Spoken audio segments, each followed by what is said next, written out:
Application of M effect में बढ़ते हैं आगे और डिस्कस करते हैं कंपैरिजन ऑफ एसिडिक स्ट्रेंथ।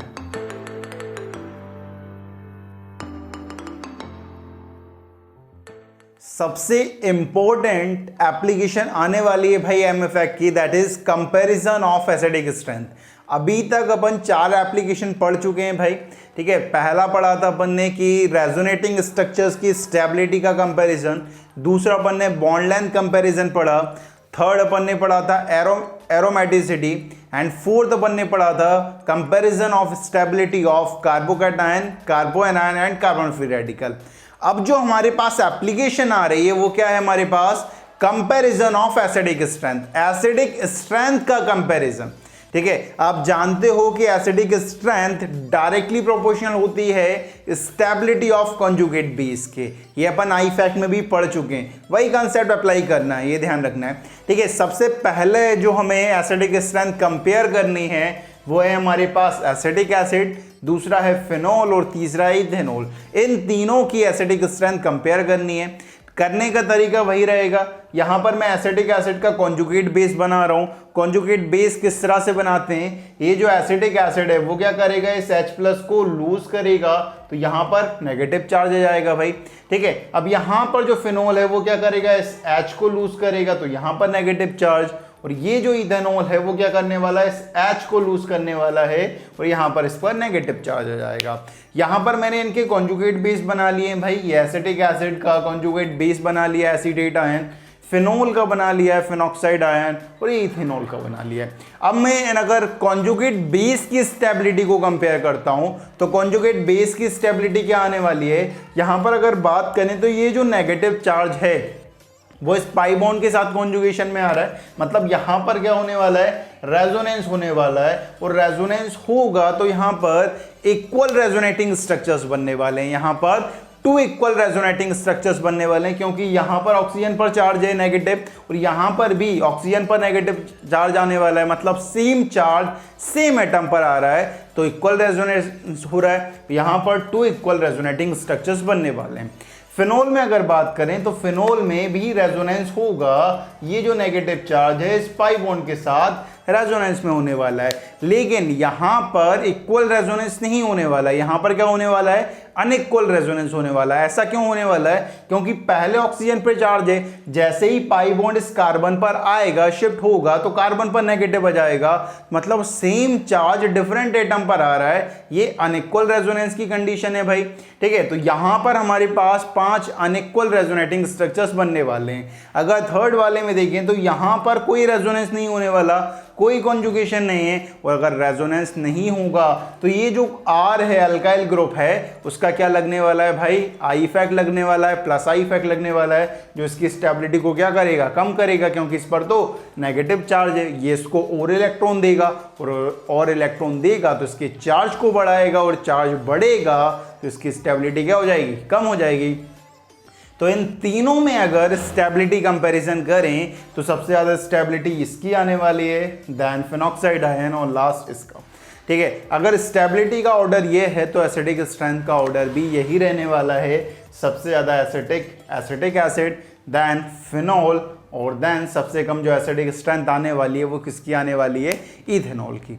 तो जो कॉन्सेप्ट है वो क्या आने वाला है कि जो एसिडिक स्ट्रेंथ है वो डायरेक्टली प्रोपोर्शनल होने वाली है स्टेबिलिटी ऑफ कॉन्जुगेट बेस के, क्योंकि कॉन्जुगेट बेस जितना ज़्यादा स्टेबल होगा उतनी ज़्यादा एसिडिक स्ट्रेंथ आने वाली है। तो अपन यहाँ पर कुछ कॉन्सेप्ट पढ़ने वाले हैं भाई, पूरे एसिडिक स्ट्रेंथ में कुछ कॉन्सेप्ट पढ़ने वाले हैं। सबसे पहला जो कॉन्सेप्ट आ रहा है वो ये है कि जो एसिडिक स्ट्रेंथ है किसी भी कंपाउंड की, किसी भी सब्सटेंस की, वो डायरेक्टली प्रोपोर्शनल होती है स्टेबिलिटी ऑफ कॉन्जुगेट बेस के।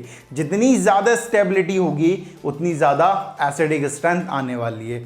दूसरा कॉन्सेप्ट हमारे पास आ रहा है सीरीज ऑफ एसिडिक स्ट्रेंथ। एक सीरीज पढ़ने वाले हैं जिसमें हमने सब्सटेंस को अरेंज करा हुआ है in order of acidic strength के ऑर्डर में। तो सबसे पहली जो सीरीज में सबसे पहला जो नाम आ रहा है भाई वो है पिक्रिक एसिड। पिक्रिक एसिड सबसे ज्यादा एसिडिक होता है, then carboxylic acid, then phenol, then water, then alcohol और देन अल्काइन, ठीक है। यहां पर ये एसिडिक स्ट्रेंथ का ऑर्डर है, सबसे ज्यादा पिक्रिक एसिड होगा, फिर उसके बाद carboxylic acid, then phenol, then water, then alcohol और देन एल्काइन। अब बात ये आती है कि बाबा जी पिक्रिक एसिड में ऐसा क्या हो गया कि इसकी एसिडिक स्ट्रेंथ सबसे ज्यादा आ गई। तो अगर पिक्रिक एसिड का स्ट्रक्चर देखें तो कुछ इस तरह से स्ट्रक्चर होता है, ठीक है। फिनॉल, उस पर ऑर्थो पैरा पोजीशन पर क्या होता है, 3 NO2 अटैच होते हैं, एक NO2 NO2 NO2, ये पिक्रिक एसिड होता है। अब यहाँ पर देखो, यहाँ पर 4 इक्वल रेजोनेटिंग स्ट्रक्चर्स यहाँ पर फ्रेम होते हैं, ठीक है। साथ में जो NO2 होते हैं, ये वाला NO2, ये वाला NO2 और ये वाला NO2, ये कौन सा इफेक्ट देते हैं, -M इफेक्ट। और जैसे ही इसका कॉन्जुगेट बेस बनेगा उस पर नेगेटिव चार्ज आने वाला है ऑक्सीजन पर, और जैसे ही नेगेटिव चार्ज आएगा तो ये जो -M है NO2 वो उसको क्या करेंगे, बहुत ज़्यादा स्टेबलाइज कर देंगे, और स्टेबलाइज करेंगे तो उसकी स्टेबिलिटी क्या आने वाली है, ज़्यादा आने वाली है। और जैसे ही स्टेबिलिटी ज़्यादा आई तो उसकी एसिडिक स्ट्रेंथ क्या हो जाएगी, सबसे ज़्यादा। तो पिक्रिक एसिड सबसे ज्यादा एसिडिक होता है, ये ध्यान रखना है, ठीक है। अब यहां पर हमारे पास थर्ड कॉन्सेप्ट आ रहा है। थर्ड कॉन्सेप्ट क्या है, रिएक्शन विथ सोडियम, सोडियम के साथ रिएक्शन, ठीक है। अब सोडियम के साथ रिएक्शन क्या होती है यहां पर समझना, अगर कंपाउंड में, अगर आपके कंपाउंड में क्या हो, एसिडिक हाइड्रोजन हो, एटलीस्ट क्या हो, एक एसिडिक हाइड्रोजन हो। एसिडिक हाइड्रोजन क्या होता है, ऐसा हाइड्रोजन, ठीक है, वो जिस एटम से कनेक्टेड हो उसकी अगर En 3 या 3 से ज्यादा होती है तो उस हाइड्रोजन को मैं क्या बोलता हूं, एसिडिक हाइड्रोजन, ठीक है। जैसे कि यहां पर समझना, ये देखो CH3OH, ये जो H है, ये वाला अगर ये वाला H को कम करें, OH वाले H को अगर हम कंपेयर करें तो ये जो H है वो किससे कनेक्टेड है, ऑक्सीजन से कनेक्टेड है। और ऑक्सीजन की En कितनी होती है, 3.5 होती है। मतलब हमने ये कहा है कि ऐसा H जो जिस एटम से कनेक्टेड है उसकी En 3 या 3 से ज्यादा होगी तो वो क्या कहलाएगा, एसिडिक हाइड्रोजन। मतलब ये वाला H क्या कहलाएगा, एसिडिक हाइड्रोजन। हम इन वाले H को एसिडिक हाइड्रोजन नहीं बोल सकते क्योंकि जो कार्बन से कनेक्टेड है ये, और कार्बन की En 2.5 होती है भाई सिंगल बॉन्डेड की, तो ये एसिडिक हाइड्रोजन नहीं है, लेकिन ये एसिडिक हाइड्रोजन है। मतलब अगर आपके कंपाउंड में एटलीस्ट 1 एसिडिक हाइड्रोजन होता है, जब वो सोडियम मेटल के साथ रिएक्ट करता है तो H2 गैस लिबरेट करता है, इसे हम बोलते हैं रिएक्शन विद सोडियम, ठीक है। जैसे ही समझना, ये CH3OH है, ये वाला H एसिडिक हाइड्रोजन है, वो जब सोडियम के साथ रिएक्ट करेगा तो यहाँ पे क्या होने वाला है कि H पॉजिटिव निकलेगा भाई, ठीक है। तो उसकी जगह कौन आ जाएगा, Na, तो ये बना लेगा CH3CONA प्लस हाइड्रोजन गैस, ये लिबरेट कर देगा, इसे हम बोलते हैं रिएक्शन विथ सोडियम, ठीक है। अब जो नेक्स्ट कॉन्सेप्ट आ रहा है वो है हमारे पास रिएक्शन विथ NaOH, ठीक है, सोडियम हाइड्रोक्साइड के साथ रिएक्शन, ठीक है।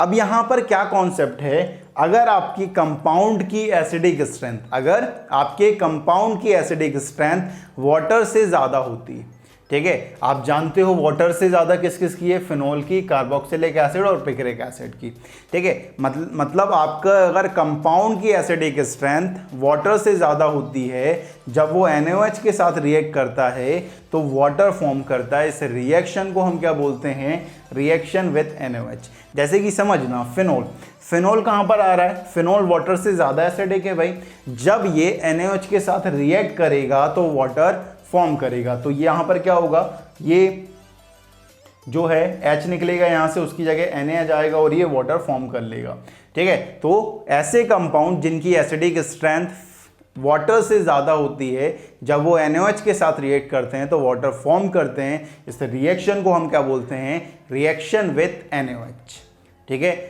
एक और कॉन्सेप्ट हमारे पास बचा हुआ है, रिएक्शन विथ सोडियम बाइकार्बोनेट, ठीक है, उससे हम पढ़ने वाले हैं, लेकिन उससे पहले लो आप इसका स्क्रीनशॉट।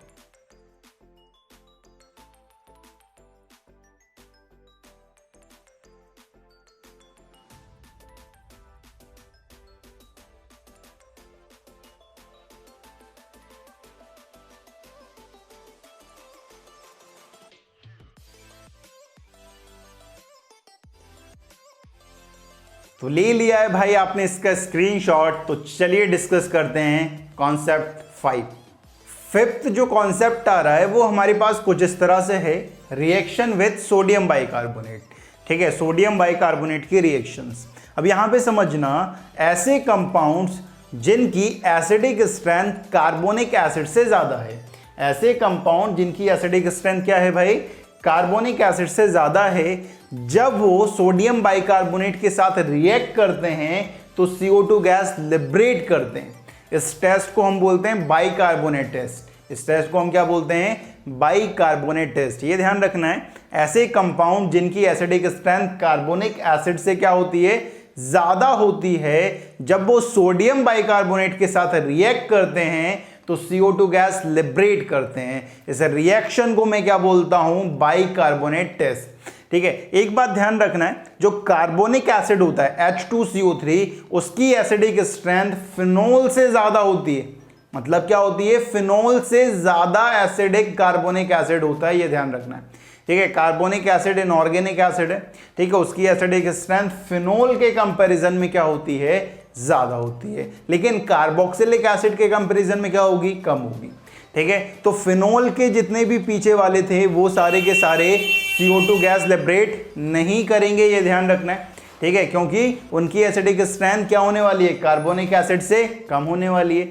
ठीक है, तो फिनोल से जितने भी पीछे थे वो सारे के सारे बाइकार्बोनेट टेस्ट नहीं देंगे, लेकिन जो फिनोल से आ गए दैट इज कार्बोक्सिलिक एसिड है, ठीक है, हमारा पिक्रिक एसिड है, वो क्या होगा भाई, हमारा बाइकार्बोनेट टेस्ट देने वाला है। ये हमारे पास कुछ कॉन्सेप्ट्स हैं। अब इन पे बेस्ट क्वेश्चन करते हैं कि इन पे बेस्ट क्वेश्चन किस तरह से फ्रेम हो सकते हैं। ये जो कॉन्सेप्ट 5 था ना, इस पे बेस्ट क्वेश्चन एम्स में आया हुआ है। इस पे बेस्ट क्वेश्चन किस में आया है भाई, एम्स में आया हुआ है, ये ध्यान रखना है। ठीक है, अब अगर हम क्वेश्चंस की बात करें तो क्वेश्चन हमारे पास कुछ इस तरह से, which of the following compound gives hydrogen gas with sodium metal. ठीक है, कौन सा कंपाउंड हाइड्रोजन गैस देगा सोडियम मेटल के साथ। कॉन्सेप्ट ये था कि अगर आपके कंपाउंड में एटलीस्ट एक एसिडिक हाइड्रोजन होता है, जब वो सोडियम मेटल के साथ रिएक्ट करता है तो हाइड्रोजन गैस लिबरेट करता है। अब यहाँ पर मुझे मेनली क्या ढूंढना है, एसिडिक हाइड्रोजन ढूंढना है। ठीक है, अब मैं ढूंढना स्टार्ट करता हूँ। यहाँ पर देखो, ये मेरे को हाइड्रोजन दिख रहा है, ये किससे कनेक्टेड है, कार्बन, सिंगल बॉन्डेड कार्बन से, जिसकी N कितनी होती है 2.5, मतलब ये एसिडिक हाइड्रोजन नहीं है, मतलब ये हाइड्रोजन गैस लिबरेट नहीं करेगा। यहाँ पर अगर बात करें तो ये हाइड्रोजन मेरे को दिख रहे हैं, ये कार्बन डबल बॉन्डेड कार्बन से कनेक्टेड हैं, जिसकी En 2.75 होती है, मतलब ये भी एसिडिक हाइड्रोजन नहीं होंगे। यहाँ पर अगर बात करें, ये ट्रिपल बॉन्डेड कार्बन से हाइड्रोजन कनेक्टेड हैं, जिसकी En कितनी होती है 3.25। अगर 3.25 En है, 3 से ज़्यादा है, मतलब ये दोनों हाइड्रोजन क्या कहलाएंगे, एसिडिक हाइड्रोजन, और एसिडिक हाइड्रोजन हैं तो सोडियम मेटल के साथ रिएक्ट करेंगे तो H2 गैस लिबरेट करेंगे, मतलब ये देने वाला H2 गैस।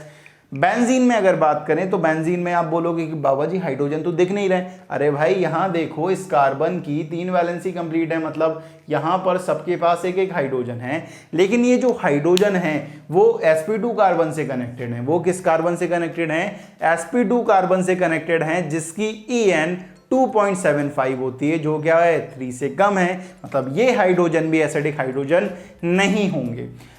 फिफ्थ वाला देखो, फिफ्थ में ये जो ऑक्सीजन से कनेक्टेड है, 2 हाइड्रोजन है हमारे पास, एक कार्बन से कनेक्टेड वाले और दूसरा ऑक्सीजन से कनेक्टेड वाले।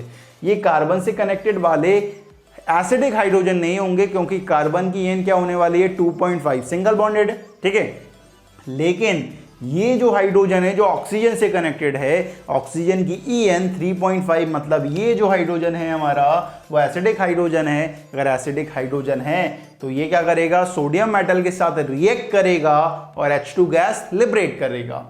सिक्स्थ अगर बात करें तो सिक्स्थ में यहाँ पर कार्बन से कनेक्टेड है, ये भी कार्बन से कनेक्टेड है, एसिडिक हाइड्रोजन नहीं है, हाइड्रोजन गैस लिबरेट नहीं करेंगे। यहाँ पर अगर बात करें, ये कार्बन से कनेक्टेड वाला एसिडिक हाइड्रोजन नहीं होगा, लेकिन ये ऑक्सीजन से कनेक्टेड वाला एसिडिक हाइड्रोजन होगा, क्योंकि ऑक्सीजन की En 3.5 होती है, मतलब ये जो कंपाउंड है वो हाइड्रोजन गैस लिबरेट करेगा सोडियम मेटल के साथ। 8th वाला देखें तो 8th में फिनोल गिवन है। फिनोल में ये देखो, ऑक्सीजन से कनेक्टेड हाइड्रोजन एसिडिक हाइड्रोजन होने वाला है, तो ये H2 गैस लिबरेट करने वाला है। यहाँ पर अगर बात करें तो यहाँ पर कार्बन से कनेक्टेड हाइड्रोजन एसिडिक हाइड्रोजन नहीं होंगे, क्योंकि कार्बन की En 2.5 होती है, लेकिन ये जो नाइट्रोजन है उसकी N3 होती है, मतलब ये भी एसिडिक हाइड्रोजन है इसके पास, तो हाइड्रोजन गैस लिबरेट करने वाला है सोडियम मेटल के साथ। लास्ट ऑप्शन अगर चेक करें तो यहाँ पर देखो ये हाइड्रोजन और ये हाइड्रोजन, ये नाइट्रोजन से कनेक्टेड वाले एसिडिक हाइड्रोजन है, मतलब ये टेस्ट देने वाला है। तो कुछ इस तरह के क्वेश्चन पूछे जा सकते हैं। नेक्स्ट क्वेश्चन जो हमारे पास फ्रेम होगा कॉन्सेप्ट से वो कुछ इस तरह से है, which of the following compounds gives water when react with NaOH। ठीक है, हमने ये बोला था अगर आपके कंपाउंड की एसिडिक स्ट्रेंथ, ठीक है, वाटर से ज़्यादा होती है, अगर आपके कंपाउंड की एसिडिक स्ट्रेंथ क्या हो, वाटर से ज़्यादा हो, तो वो जब NaOH के साथ रिएक्ट करता है तो वाटर फॉर्म करता है। मतलब हमें क्या ढूंढना है, ऐसे कंपाउंड ढूंढना है जिसकी एसिडिक स्ट्रेंथ वाटर से ज़्यादा आ जाए। ठीक है, अल्काइन तो वाटर के बाद आता है, सबसे बाद आता है, मतलब ये तो नहीं देगा भाई। फिनोल वाटर से पहले आता है, मतलब ये टेस्ट देगा। ये हमारे पास क्या है, एसिडिक एसिड, ठीक है, मतलब कार्बोक्सिलिक एसिड है जो फिनोल से भी आगे आता है, मतलब ये भी देने वाला है। और अगर बात करें ये अल्कोहल, ये वाटर के पीछे आता है, मतलब ये टेस्ट नहीं देगा। तो हमारा ऑप्शन कौन कौन से हुए, ऑप्शन 2 एंड ऑप्शन 3 ये टेस्ट देंगे। लास्ट क्वेश्चन जो कॉन्सेप्ट से फ्रेम होगा वो कुछ इस तरह से है, which of the following compound gives CO2 gas with sodium bicarbonate at room temperature. हमने कहा हुआ है अगर आपकी कंपाउंड की एसिडिक स्ट्रेंथ कार्बोनिक एसिड से ज़्यादा हो, जब वो सोडियम बाइकार्बोनेट के साथ रिएक्ट करता है तो CO2 गैस लिबरेट करता है, उसे हम बोलते हैं बाइकार्बोनेट टेस्ट। मतलब अब मुझे ऐसे कंपाउंड्स को ढूंढना है जिनकी एसिडिक स्ट्रेंथ कार्बोनिक एसिड से ज़्यादा होती है। और एक बात ध्यान रखना है कि जो कार्बोनिक एसिड होता है उसकी एसिडिक स्ट्रेंथ फिनोल से ज़्यादा होती है, मतलब फिनोल से आगे वाले ढूंढने, मतलब कार्बोक्सिलिक एसिड, ठीक है, फिनोल से ज़्यादा एसिडिक स्ट्रेंथ वाले ढूंढने। तो यहाँ पर देखो अल्काइन तो ये टेस्ट देगा नहीं, अल्कोहल टेस्ट देगा नहीं, कार्बोक्सिलिक एसिड हैगा देगा, ये कार्बोक्सिलिक एसिड है टेस्ट देगा, ये अल्कोहल है टेस्ट नहीं देगा, ये फिनोल है ये टेस्ट नहीं देगा। लेकिन जो 7th है ये फिनोल से ज़्यादा एसिडिक है, क्योंकि यहाँ पर जो NO2 है उसका क्या लगेगा, -M इफेक्ट, और ये से ही ये क्या बनाएगा, कॉन्जुगेट बेस बनाएगा, तो इसकी स्टेबिलिटी को बढ़ा देगा। ये फिनोल से ज़्यादा एसिडिक है तो ये भी टेस्ट दे देगा, ये ध्यान रखना है। तो यहाँ पर हमारे पास 3 कंपाउंड है जो बाइकार्बोनेट टेस्ट देंगे।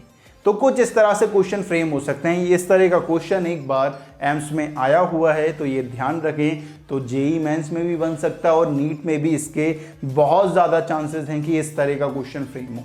इस तरह की जो रिएक्शन है वो आप केमिकल बॉन्डिंग में भी पढ़ते हो, ठीक है, वो आप केमिकल बॉन्डिंग में भी पढ़ते हो, मैंने पढ़ाई हुई है, ठीक है, लाइव क्लास में भी पढ़ाई हुई है ये बात, ठीक है। तो इस तरह के क्वेश्चन हमारे पास फ्रेम होने वाले हैं, तो जल्दी से ले लो आप इसका स्क्रीनशॉट।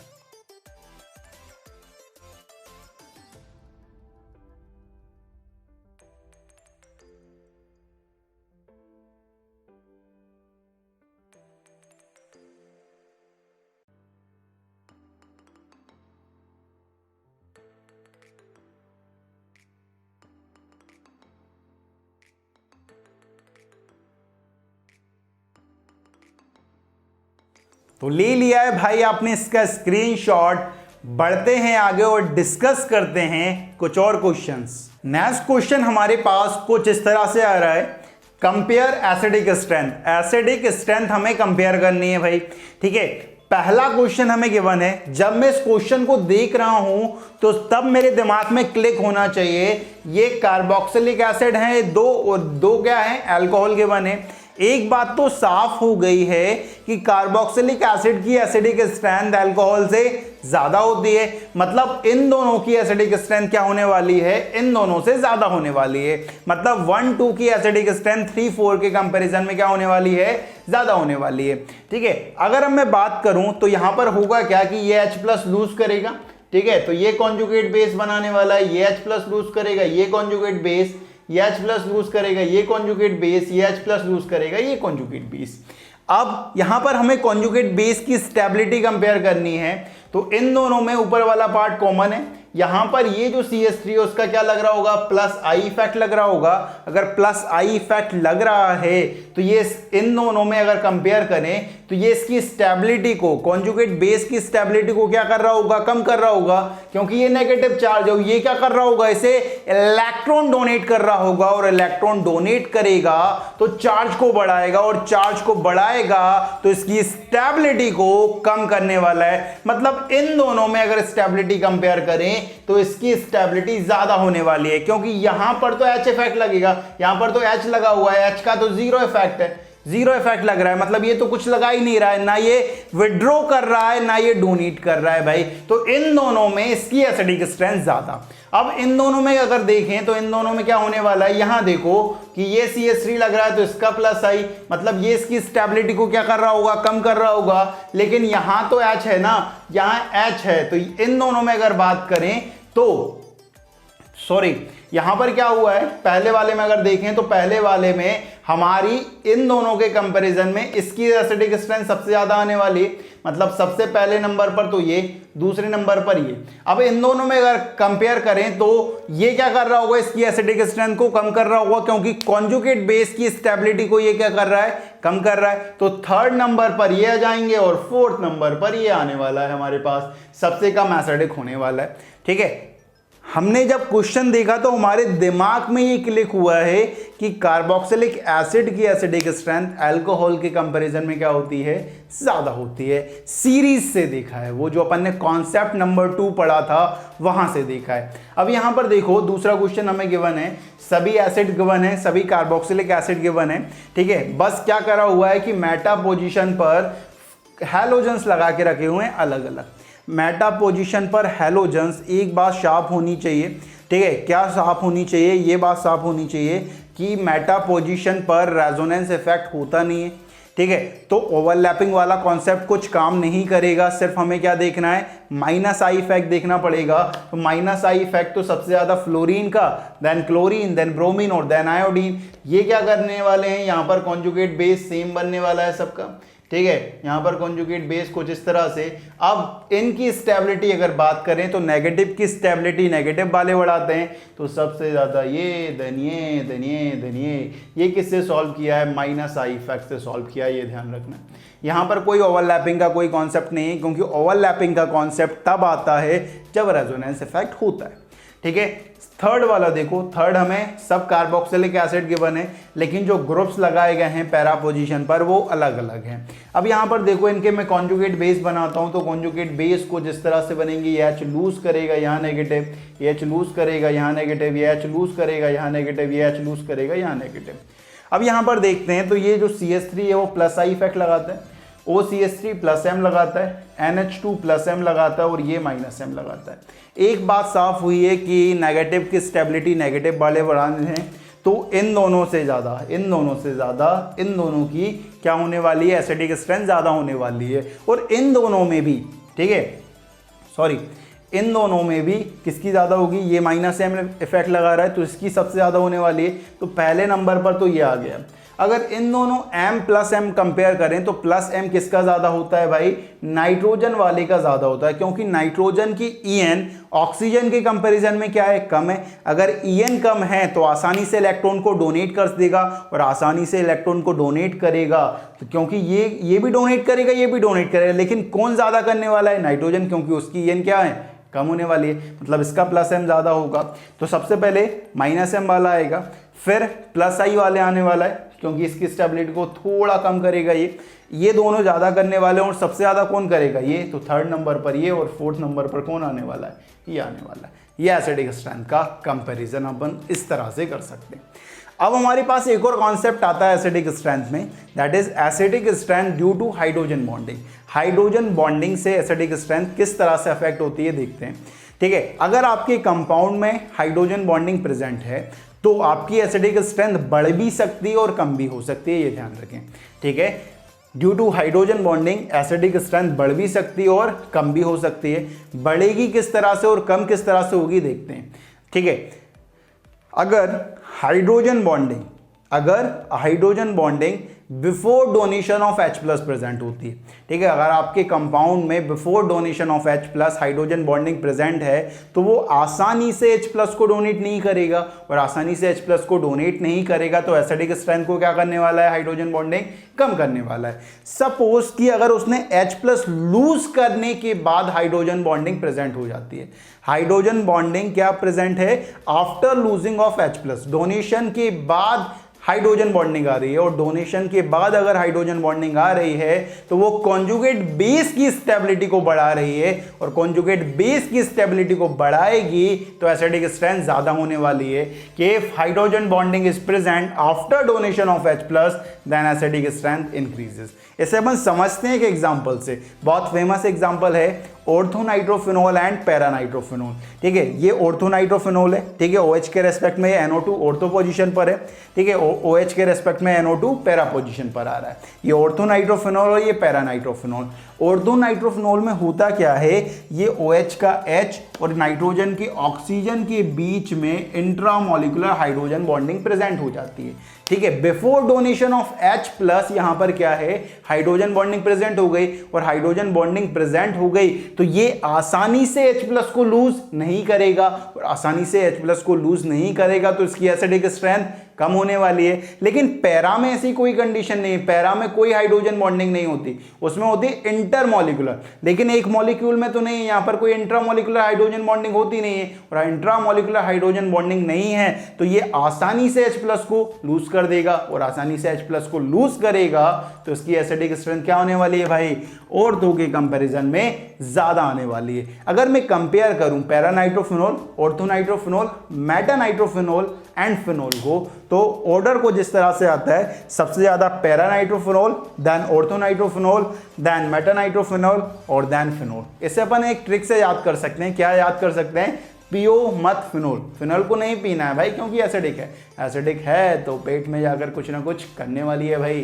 ठीक है, तो फिनॉल को पीना नहीं है, पियो मत फिनॉल। मतलब पैरानाइट्रोफिनॉल सबसे ज्यादा, देन ऑर्थोनाइट्रोफिनॉल, देन मेटानाइट्रोफिनॉल, और लास्ट में कौन आने वाला है, फिनॉल आने वाला है। तो कुछ इस तरह से अपन याद कर सकते हैं। ये बात हुई है हमारी एसिडिक स्ट्रेंथ की। इतना हमें याद रखना है एसिडिक स्ट्रेंथ के कंपैरिजन में। ठीक है, तो जल्दी से लो आप इसका स्क्रीनशॉट।